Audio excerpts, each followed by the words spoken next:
समय खां पहिरियां त तव्हां जो दिलि जी गहराइनि सां शुक्रगुज़ार आहियां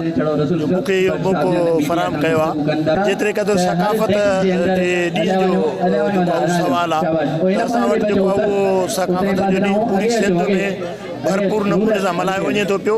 मां सम्झां थो ज़िंदा क़ौमुनि जो इहो बि जेको आहे उहो शेवा आहे त उहे जेको आहे उहो ॾुखे वक़्त में जेको आहे उहो परेशान न थियनि, बल्कि ॾुखे वक़्त में बि जेको आहे उहो परेशान खे मुंहुं ॾेई पंहिंजे मुआशिरे में जेको आहे उहो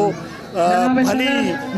रवायत जेका आहे उहा क़ाइमु करण जे लाइ हिन क़िस्म जा प्रोग्राम मुनक़िद कनि जेके असां करे रहिया आहियूं। जॾहिं त असां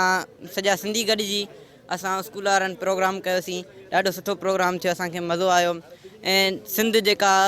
5000 साल पुराणी तहज़ीब आहे उनखे उनजी जेका सकाफ़त हुई उनखे उजागर कयोसीं। अॼु गवर्नमेंट हायर सेकेंडरी स्कूल सालेपट में तालीमी सकाफ़ती त उहा असांजी असुल सकाफ़त जेका हुई उहा कुर्ब जी कचहरी हुयूं, उहा प्यार ऐं मोहब्बत हुई, उहा महिमान नवाज़ी हुई ऐं ॿारनि जेको आहे उहे महिमान नवाज़ीअ ते ऐं पंहिंजे ओड़े पाड़े वारनि जे ख़्यालु रखण ते हिकु बहितरीनु नमूने सां ड्रामा पेश कया, ख़ाका पेश कया ऐं सबक़ु ॾिनो त हिकु दफ़ो ॿीहर वापसि अचिजे ऐं पंहिंजी असली सकाफ़त